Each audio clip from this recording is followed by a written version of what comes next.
What's up? It's your boy Tropical Chill back here today for a brand new YouTube video. Today we're going to talk about the Detroit Red Wings, and I'm going to talk about something that might be a little controversial because I've seen a lot, but I mean a lot of people talking about how good Stevie Eiserman and the Detroit Red Wings did today, but I'm really not sure. I'm really not sure about what they did.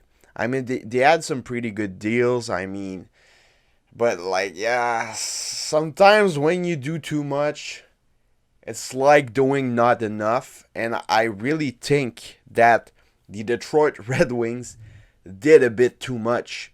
I mean, if you look at their lineup right now, it looks pretty decent. They have Raymond, Larkin, Bertuzzi, Perron, Cupp, Vrana, Kubalik, Suter, Zedina, Adam Ernie, Michael Rasmussen, and Oscar Sundqvist. Yeah, Tyler Bertuzzi is probably going to be traded in the next couple of weeks, in my opinion. And on the D side, we have Chirot with Sider, Olimata, two that they signed, Philip Hronek, Jake Wallman, and Gustav Lidstrom. So yeah, and they also signed Ville. They also traded for Ville Uso a couple days ago. But yeah, I really do think that they did too much, and we're gonna go through all the signings that they did today. The first one was actually Andrew Cupp. Andrew Cupp, 5 years, 5.625 million AAV. I really do think that's too much for Andrew Cupp. I mean, he's a pretty good player. He had a pretty good season last year with the Jets and the Rangers. He had 35 points in 56 games with the Jets and 18 and 16 with the New York Rangers. He also had 14 points and 20 in the playoffs. But yeah, but if you look at all the seasons before that, he never got past 20 goal. As his highest in goal actually was 15. So that's yeah, that's for 5.6 million. I accept at least the guy to get 40 plus point and 20 goals. Like the last two seasons were pretty decent for him, but like other than that, I really think they overpaid a little bit. Like he's a good player. He's gonna be really useful to that team. But I think that they overpaid a little bit for Andrew Cupp, if I'm being honest. Um, the Rangers weren't ready to give him that amount of money, so I think there's a reason for that. And yeah, I think they overpaid a little bit, even though I think he's gonna be a good fit for the team. Yeah, second one is Dominik Kubalk. This one I really like. I really like this signing actually. Dominik Kubalk is probably one of the only signing I would have done if I was the Detroit Red Wings. Um, he had a pretty average season, but if you look at like the amount of money, the difference between the contract of Andrew Cupp and Dominik Kubalk, I'd rather have Kubalk 100 times. He had a 30 goal season. He almost get the same amount of points that Cupp has. He's younger, still has more potential. I really think that he has like better hockey sense. He has more pure talent, and they signed him for half the amount that they did for Andrew Cupp. So that's really good. That's a really good signing, and I really think that he's going to have a way bigger impact on the team that Andrew Cupp. Really underrated player. He was on a poor Chicago Blackhawks team. He was still putting out some pretty decent numbers. That rookie season is like proving like where how high he can get like in goals. He's a really good goal scorer, and I can't wait to see him play with the Red Wings. It's going to be interesting. I think that's the best signing that they did today actually. Really good signing for them. Probably the only one I would have done if I was the GM, but like I'm not the GM, so what can I say? Ben Sherratt. All right, this one's interesting. Like Ben Sherratt, they overpaid. They overpaid. I've seen him play a lot.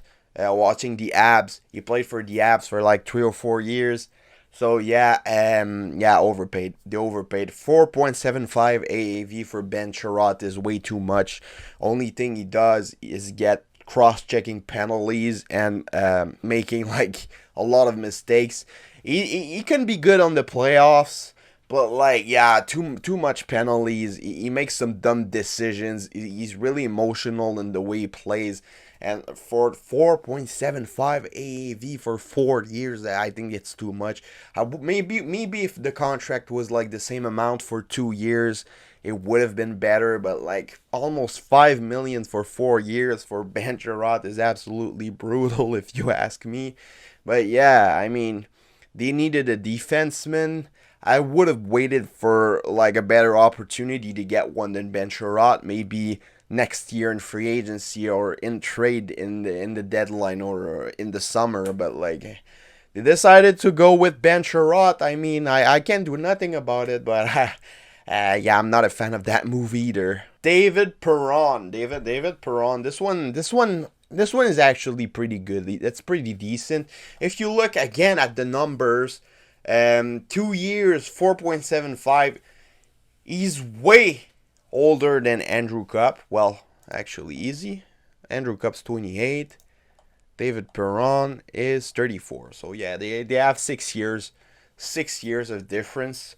But yeah, if you look at the numbers are way higher for David Perron. He's almost a point per game, and they still signed him for less expensive than Andrew Cupp. I really do think that Andrew Cupp is like really overpaid. I watch the Winnipeg Jets a lot.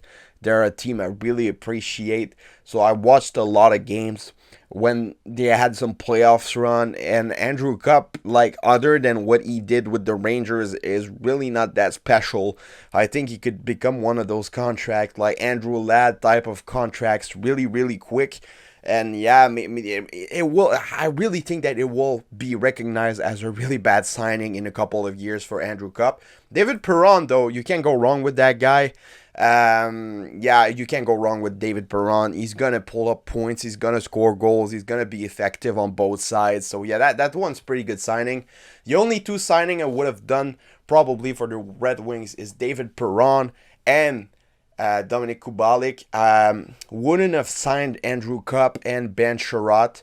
I really do think they did too much a little bit, because like the Atlantic is gonna be stacked, the East is gonna be stacked, and I don't even think that they're going to make the playoff with all those moves. So for now, I would have signed Perron. I would have signed Kubalk, but like you did a bit too much for what you can do at the moment. I would have been a little bit more patient, maybe waited an extra year, see what's going to happen, and then rush the opportunity when you see the window open. And I don't think the window is open right now for the Red Wings. The East is just too stacked. I don't think they're going to be able to make the playoffs. The Ottawa Senators in the Atlantic, in my opinion, did a way better job. They took some players without doing too much. They added some piece without overdoing it. And that's why I think the Senators did a better job than the Red Wings. And I really do think that the Red Wings did too much. Like, they didn't really make that big of a job. They gave out a show for sure, but I don't think that they did that much of a good job. Let me know what you guys think in the comment section. It's been your boy Tropical Chill, and I'll see you guys later for another video. Bye-bye.